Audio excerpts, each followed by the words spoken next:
Hello friends, मेरा नाम राकेश वर्मा और मेरे यूट्यूब चैनल पे आपका स्वागत है। दोस्तों, आज के वीडियो में सीखेंगे नंबर सिस्टम पर आधारित कुछ महत्वपूर्ण सवाल जो एसएससी बैंकिंग और रेलवे के एग्ज़ाम में पूछे जाते हैं। इसी तरीके से सवाल, बस यहाँ पर अंकों को बदल दिया जाता है। तो जानते हैं किस तरीके से प्रश्न पूछे जाते हैं, सवाल पूछे जाते हैं। तो दोस्तों, इससे पहले भी हमने नंबर सिस्टम पर आधारित बहुत सारे सवाल किए हैं। आप मेरे पिछले वीडियोस को ज़रूर देखें, उसमें भी अलग अलग टाइप के हमने नंबर सिस्टम पे आधारित सवाल किए हैं जो हमारे बैंकिंग और रेलवे एसएससी एग्ज़ाम के लिए महत्वपूर्ण थे। आज कुछ अन्य सवाल लेते हैं। तो चलिए देखें आज हमने जो सवाल लिए हैं।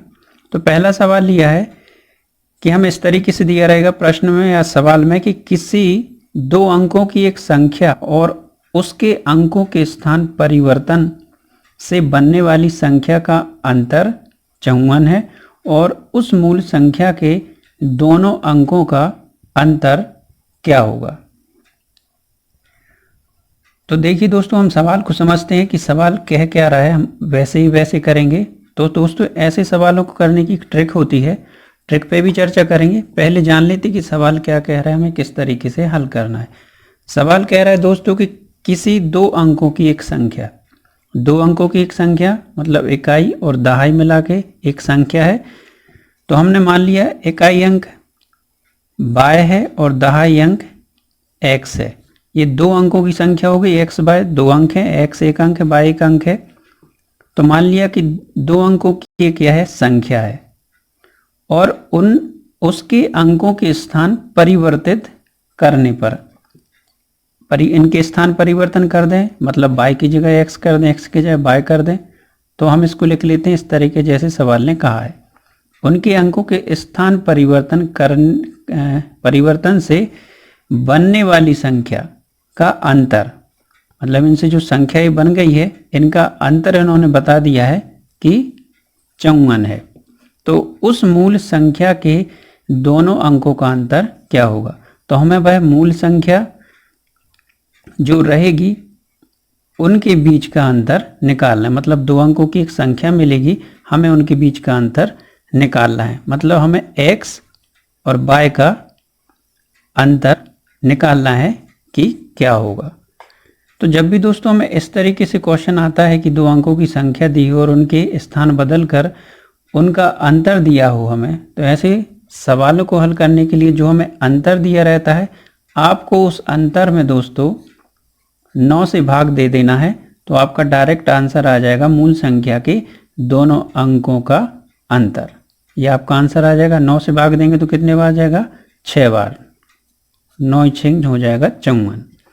तो ये आपका आ गया दोस्तों आंसर की मूल संख्या के दोनों अंकों का अंतर 6 होगा। इस तरीके से आप डायरेक्ट ही आंसर निकाल सकते हैं। यदि आप उस संख्या को निकालना चाहते हैं कि वह संख्या क्या है, तो आप इस 6 के अंतर के माध्यम से भी निकाल सकते हैं। कैसे, हमें कोई ऐसी संख्या लेनी है दोस्तों जिनके इकाई और दहाई के अंक के बीच का अंतर 6 हो। तो वह कैसे निकालेंगे। पहले तो दो अंकों की है, तो सबसे पहले छोटी संख्या से निकाल के देखेंगे कि कौन सी संख्या हो सकती है। 10 लेंगे, नहीं होगी क्योंकि पलटने पर एक 11 से भी नहीं होगा, 12 से भी नहीं होगा, 13 से भी नहीं होगा, पर 17 से होगा। यदि हम दोस्तों 17 लें तो 1 और 7 के बीच में 6 का अंतर है। और जब हमें 17 को परिवर्तित करके लिखें, इनके अंकों को हम बदल दें और इनका अंतर निकालें, मतलब 71 में से हम 17 घटाएं तो क्या मिलेगा आपको, 54। और यही हमें दिया है। और हमारी मूल संख्या 17 हो सकती है और उनके बीच का अंतर आप देख रहे हैं 6 है। तो इस तरीके से जब भी आपको दोस्तों क्वेश्चन पूछे जाए तो आपको जो बीच का अंतर दिया रहे ना, उसमें आप 9 से भाग दे दीजिए। आपको जब भी क्वेश्चन पूछा जाएगा ऐसी ही संख्या दी जाएगी दोस्तों जिसमें आप 9 से भाग दे सकें। तो आप इस ट्रिक से भी जल्द से जल्द आंसर निकाल सकते हैं। अंतर में आप 9 से भाग दे दीजिए तो मूल संख्या के दोनों अंकों का अंतर आपका तुरंत निकल आएगा। ये ट्रिक थी दोस्तों। इस तरीके से क्वेश्चन पूछे जाते हैं और एक इस टाइप से भी क्वेश्चन आते हैं अन्य। ये देखते हैं, जैसे एक प्रश्न, एक सवाल और है कि यदि दो अंकों की एक संख्या में से 16 घटाया जाता है तो उस संख्या की 2/3 प्राप्त होती है, मतलब 2/3 प्राप्त होती है। तो उस संख्या के अंकों का योग क्या होगा। तो सबसे पहले तो हम मान लेंगे कि 2 अंकों की एक संख्या है x, तो हमने मान लेंगे कि वह संख्या x है, ये हमने मान लिया। सवाल कह रहा है कि जो हमने संख्या मान ली है 2 अंकों की x, उस संख्या में से 16 घटाया जाता है, मतलब हम x में से 16 घटा रहे हैं, तो उस संख्या की 2/3 प्राप्त होती है। उस संख्या की 2/3 प्राप्त होती है, मतलब वह संख्या हमने x मानी है तो वह हमें जो 2/3 प्राप्त होती है। x की संख्या की 2/3 मतलब 2/3 का गुणा x में हो जाएगा। हमारा समीकरण तैयार है दोस्तों। हम यहाँ से x की वैल्यू निकालेंगे। किस तरीके से? x का 2/3 x का पक्षांतर कर लेंगे तो ये प्लस का है तो माइनस की हो जाएगी। 16 यहाँ माइनस का है, उस तरफ जाएगा तो प्लस का हो जाएगा।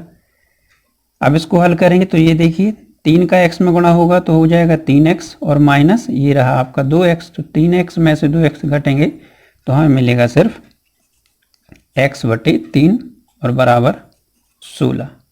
अब आप इसको हल करेंगे तो x बराबर क्या हो जाएगा? 16 का गुणा हो जाएगा 3 में, तो ये हो जाएगा 16×3 48। अब हमसे पूछा है कि उस संख्या के अंकों का योग, मतलब जो हमें संख्या मिली है इनके अंकों का योग, मतलब 4 को जोड़ना है 8 में, तो 8 4 हो जाएगा 12 और ये आपका होगा आंसर। आपको इस तरीके से भी सवाल नंबर सिस्टम में पूछे जा सकते हैं, बस यहाँ पर अंक बदल जाएंगे। एक सवाल और करते हैं। 3 लगातार सम संख्याओं का योग उस श्रृंखला की पहली संख्या से 26 अधिक है तो इन संख्याओं के बीच वाली संख्या क्या होगी, उसका वैल्यू, उसका मान क्या होगा। तो इसमें भी हम मान लेंगे 3 संख्याएं, 3 सम संख्याएं। 3 सम संख्या क्या मानेंगे हम? पहला तो x, दूसरी मान लेंगे x+2 और तीसरी मान लेंगे x+4। ये हमारी सम संख्याएं होती हैं लगातार। ऐसे और भी आगे हो जाती हैं, फिर 6 हो जाता है, फिर 8, इस तरीके से आपकी संख्याएं बढ़ती जाएंगी। सवाल कह रहा है कि लगातार 3 सम संख्याओं का योग, तो ये हमने सम संख्या मान ली है। अब इन सम संख्याओं का योग का कहा है उसने, तो हम इनको जोड़ भी लेंगे। हमने इन तीनों संख्याओं को जोड़ लिया।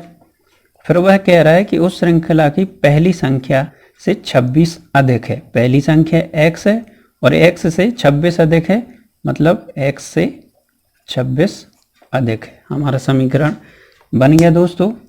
अब हम यहाँ से x की वैल्यू निकालेंगे।